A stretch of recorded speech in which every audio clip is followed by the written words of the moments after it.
This is Barry Zalma speaking for Claim School Incorporated's blog, Zalma on Insurance. Today we're going to talk about how GEICO, the government employees insurance company, is suing fraudulent healthcare providers in this man-bite dog story. GEICO sues healthcare providers for fraud.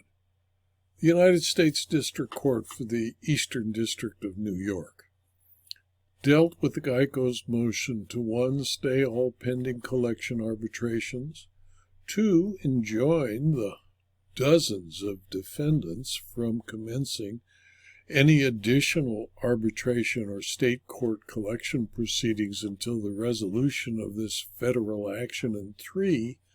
Relieve the plaintiffs from their obligation to post security for the injunction.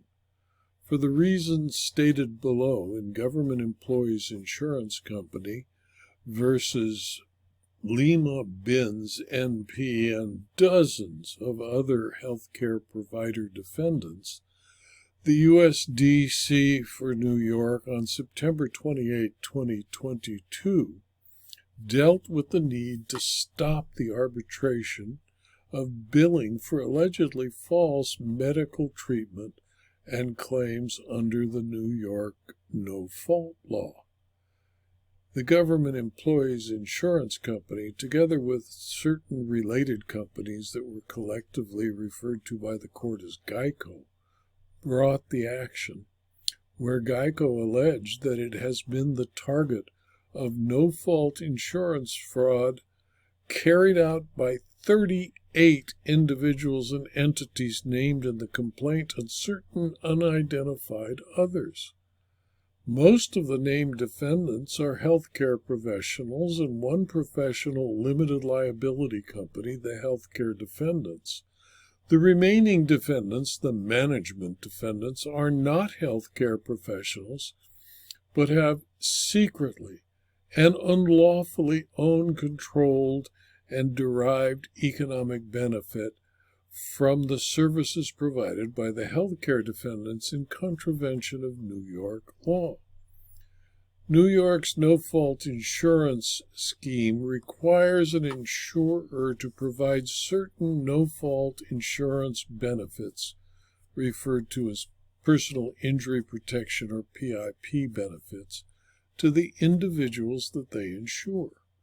Under the no-fault insurance scheme, insurers must pay PIP benefits within 30 days of the claimant's provision of proof of the claim.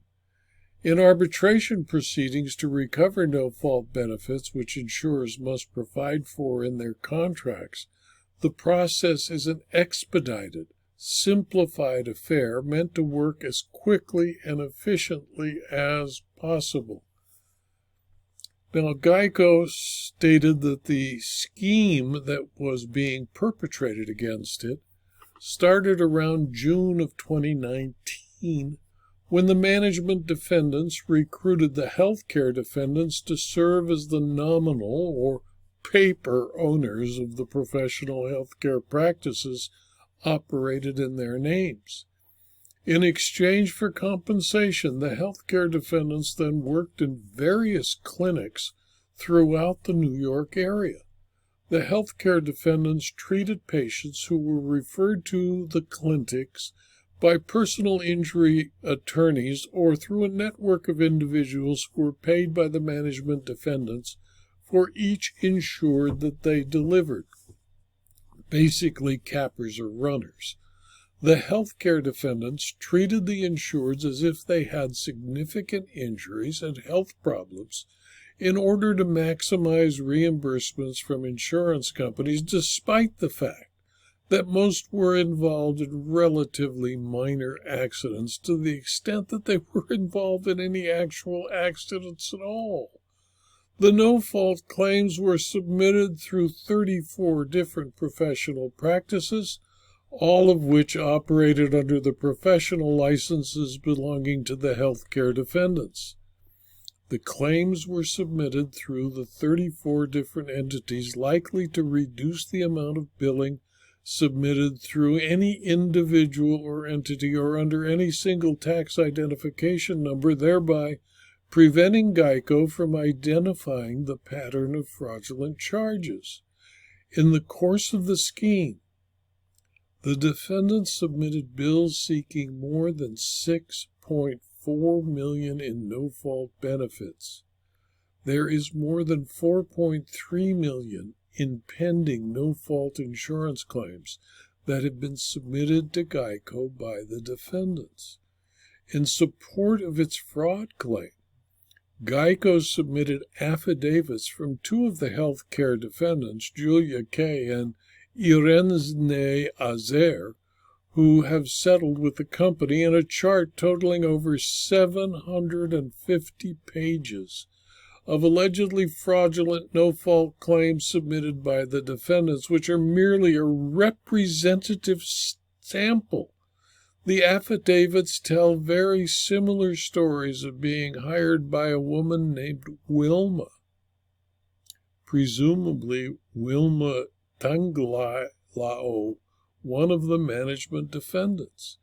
In their interviews, Wilma informed Kay and Azer that they would be providing dry needling to motor vehicle accident patients in several Brooklyn clinics for an hourly wage. It was only after the fact that both affiants learned that someone, presumably Wilma and the other management defendants, had been submitting no-fault claims to GEICO and other insurance companies for dry needling and examination under their Social Security numbers, had opened P.O. boxes and bank accounts in their names, and had been receiving checks issued to the affiants from GEICO and other insurance companies.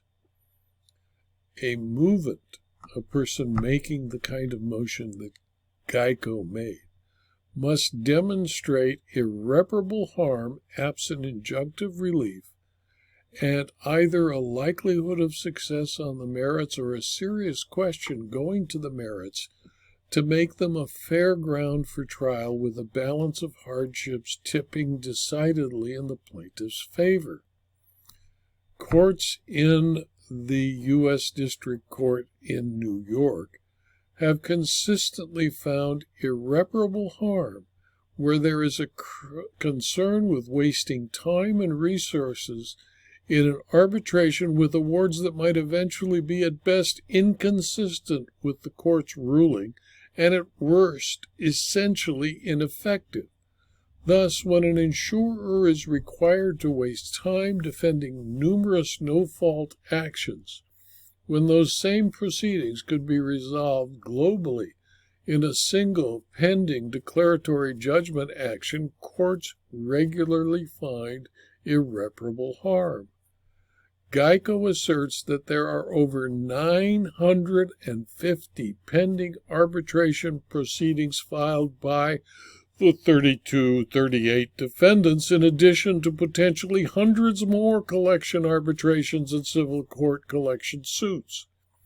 Since at least some of the pending arbitration proceedings and some of the potential arbitration and state court proceedings involve the BU defendants, there is a risk of inconsistent judgments between those other proceedings and this one.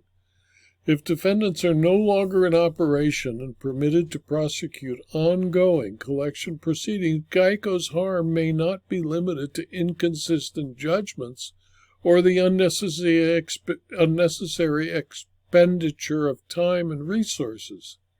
Any dollar awarded to defendants in an AAA or state court collection proceeding may be permanently unrecoverable, even if GEICO ultimately prevails in this case, because GEICO has shown the irreparable harm of inconsistent judgments and of being potentially unable to collect damages.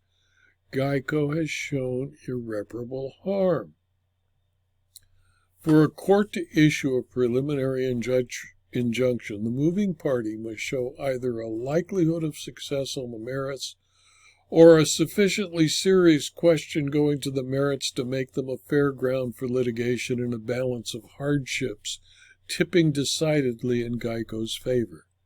GEICO has shown a serious question going to the merits.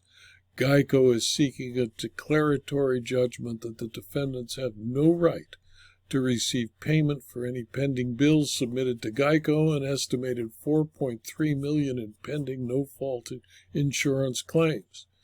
The complaint discusses at least 50 examples of fraudulent no-fault claims and explains precisely how it is able to ascertain that each claim is fraudulent. Given the extensive evidence of the overall scheme and of the Boo defendants' involvement, the court found that there are serious questions going to the merits. Even if the defendants are rightfully owed the claim reimbursements, the reimbursements will merely be delayed and they will be paid later with interest. Thus, the court will dispense with the bond requirement since the case implicates the enforcement of public interests, and the Boo defendants have not established a likelihood of harm. GEICO's motion to stay all pending collection arbitrations, to enjoin defendants from commencing any additional arbitration or state court collection proceedings until the resolution of this federal action, and 3, relieves GEICO from its obligation to post security for the injunction, are granted as against the Boo defendants. Now, in my opinion, the only way to defeat or deter insurance fraud is to take the profit out of the scheme, since it seems to be difficult, if not impossible, to get the state to prosecute. GEICO in New York State has decided to fight because it seems to have been the victim of multiple fraud perpetrators taking advantage of the patient-favored no-fault law that requires immediate payment and no time to investigate. GEICO has found by serious investigation and confessions by some of the fraud perpetrators a massive insurance fraud program that will allow it, if proved at law and at trial, to get a judgment for serious damages from the fraudsters. The court, recognizing the high probability that GEICO is right, has stayed the hundreds of arbitration actions that are probably fictitious and gave GEICO the peace it needs to collect the evidence to prove its claims at trial. This video was adapted from my blog, Zalma on Insurance, which is available free to anyone who clicks on the link zalma.com/blog. It is also part of my Substack publications and my locals community, and videos published on YouTube and rumble.com. If you found this video or blog posting to be of interest and use to you, please tell your colleagues that they can also subscribe to my blog, my locals community, or my Substack publications, and receive blog postings daily as they are produced. Thank you for your attention.